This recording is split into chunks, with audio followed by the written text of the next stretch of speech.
ہائے، اللہ کے نبی نے کہا کتنی عورتیں ہوں گی جن کو سر کے بالوں سے فرشتے پکڑ کے گھسیٹ رہے ہوں گے اور وہ کہیں گی ہائے ہمیں بچا لو، ہائے ہمیں بچا لو۔ اور کتنے مرد ہوں گے جن کے جبڑوں میں ہاتھ ڈال کر فرشتے ان کو گھسیٹ رہے ہوں گے، وہ کہیں گے ہائے ہمیں بچا لو، ہائے ہمیں بچا لو۔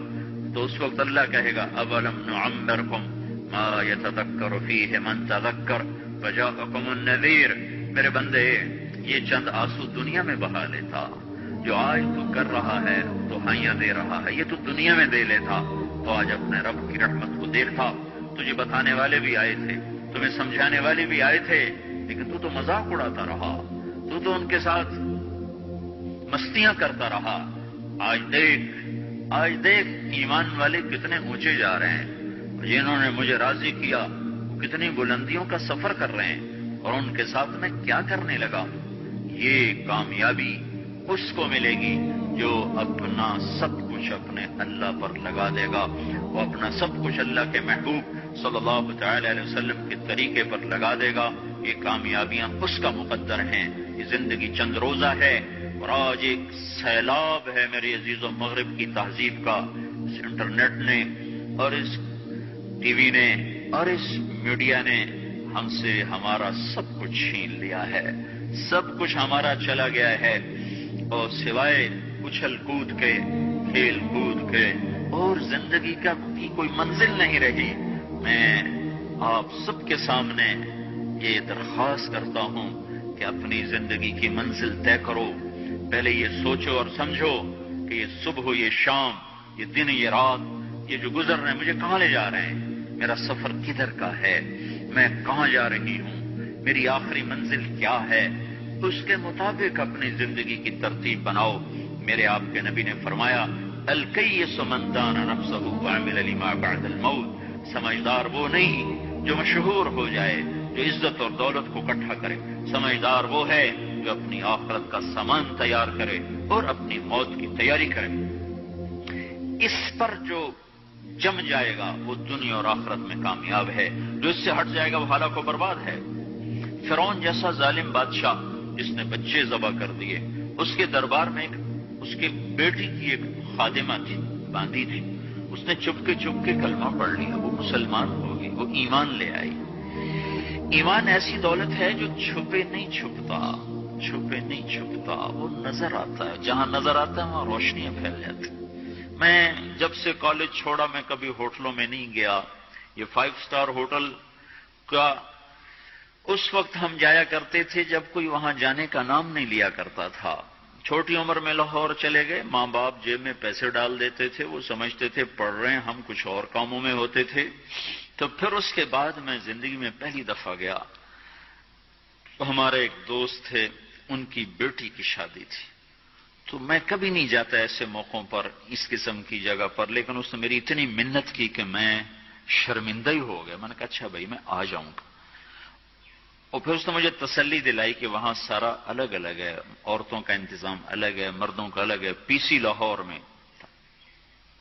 تو میں نے کوئی 30-32 برس کے بعد اس ہوٹل میں قدم رکھا، ماضی کے دھندلکوں میں جھانکتے کتنی صبحیں کتنی شامیں وہاں گزری ہوئی تھیں غفلت کی۔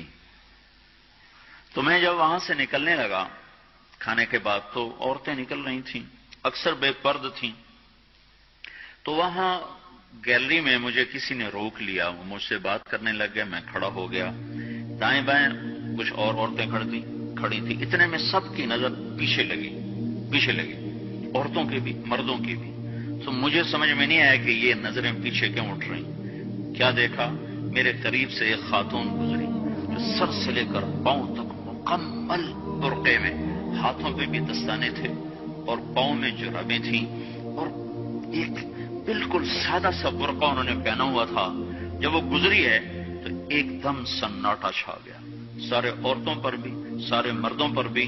تو مجھے اس وقت خیال آیا کہ یہ حق ہے، یہ سورج جب چمکتا ہے تو ہر ایک کو اس کی روشنی نظر آتی ہے۔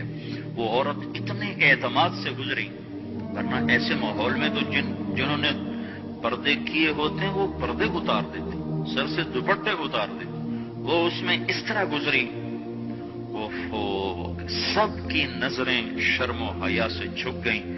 وہ عورتیں جن کے دوپٹے کہیں جا رہے تھے ان کی بھی نظریں شرم و حیا کی وجہ سے جھک گئیں۔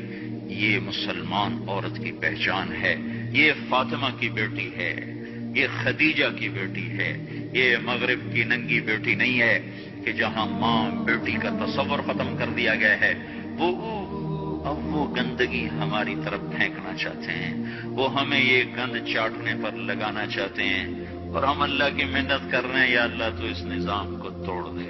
ہماری تو بے بسی ہے، ہماری بیٹیوں کے سر سے دوپٹے اتر گئے، کپڑے مختصر ہو گئے، عجب حال ہے۔ حیا پتہ نہیں کہاں ہی روٹ کے چلا گیا، نظر ہی نہیں آتا۔ پہاڑوں میں جا کے بھی ڈھونڈا، وہاں بھی نہیں ملا، صحراؤں میں گئے، دریاؤں میں گئے، کہیں نہیں ملا۔ کبھی ایک صفت ہوا کرتی تھی، آج پتہ نہیں کہاں سے ملے گی، کس بازار سے ملے گی، وہ منڈیاں ہی بند ہو گئیں۔ جس قوم کی بچیاں ناچ گانے کو اپنا شعار اور شوق بنا لیں، ان کی نسل سے اب خالد بن ولید نہیں پیدا ہو سکتے، ناچنے والے ہی پیدا ہوں گے۔ محمد بن قاسم نہیں پیدا ہو سکتے، طارق بن زیاد نہیں پیدا ہو سکتے۔ یہ جلسے جلوس نکل رہے ہیں نا توہین رسالت پر، تو مجھے اس پر اور رونا آ رہا ہے کہ یہ دیوانے کیا کر رہے ہیں، اپنی دکانیں جلا رہے ہیں، اپنے ہی گھر جلا رہے ہیں، غریب لوگوں کے موٹر سائیکل جلا رہے ہیں۔ مجھے صلاح الدین یاد آیا، میں بہت رویا۔ وہ بھی کسی ماں کا جنا ہی ہوا تھا۔ اس کے زمانے میں کرک، ایک ہمارے پاکستان میں کرک ہے، ایک اردن میں کرک ہے، اونچی پہاڑی پر وہ شہر ہے، بڑا دشوار قلعہ ہے۔ اس پر ایک حکمران تھا عیسائی، اس کا نام تھا ریجنالڈ۔ تو کرک کے قریب سے قافلے گزرتے تھے حج کے، تو اس نے ایک دفعہ حاجیوں کے قافلے پہ حملہ کیا اور کہنے لگا بلاؤ اپنے محمد کو تمہاری مدد کرے، اور سارے حاجیوں کو تعطیل کر دیا۔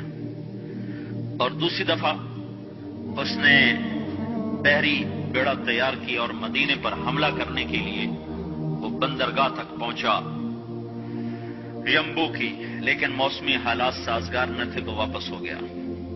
تو حطین کی لڑائی ہوئی ہے فلسطین میں، جس میں سارا یورپ اپنی طاقت کے ساتھ میدان میں اترا تھا، اور ادھر تنہا صلاح الدین ایوبی رحمت اللہ علیہ اکیلا اس لشکر سے ٹکرایا تھا، اور انہیں اس میں ساری رومن امپائر کو شکست ہوئی تھی، تو بڑے بڑے بادشاہ اس میں گرفتار ہوئے، تو اس میں ریجنالڈ بھی گرفتار ہو کے آیا۔ تو کوئی 12 بادشاہ تھے ریاستوں کے جو سامنے اس کے پیش کیے گئے، تو پیاس کی شدت سے سب کا برا حال تھا، تو صلاح الدین نے سب کو پانی پیش کیا، ریجنالڈ کو نہیں پیش کیا۔ تو یروشلم کا جو بادشاہ تھا ہمفرے، اس نے اپنا پانی بچا کے اس کو دیا۔ تو صلاح الدین نے کہا یہ پانی تو دے رہا ہے، میں نہیں دے رہا ہوں۔ اسلام میں یہ ہے جب کسی کو پانی پلا دو تو اس پہ تم ہاتھ نہیں اٹھا سکتے، یہ امن کی نشانی ہے۔ تو صلاح الدین نے فوراً اسے کہا یہ پانی تو نے دیا، میں نے نہیں دیا۔ تو پھر انہوں نے ریجنالڈ کو اسلام کی دعوت دی کہ تو مسلمان ہو جا، میں تجھے دعوت دیتا ہوں۔ اس نے انکار کر دیا، کہا میں نہیں ہوتا۔ تو انہوں نے کہا میں نے تیرے قتل کی 2 دفعہ قسم کھائی تھی، ایک جب تو مدینے پہ حملہ آور ہوا تھا تو میں نے قسم کھائی تھی میں تجھے اپنے ہاتھوں سے قتل کروں گا، اور دوسری دفعہ جب تم نے حاجیوں پہ حملہ کر کے کہا تھا بلاؤ محمد کو، تو میں نے قسم کھائی تھی کہ مجھے اللہ نے موقع دیا تو میں اپنے ہاتھ سے تیری گردن اڑاؤں گا۔ آج محمد کا ادنا غلام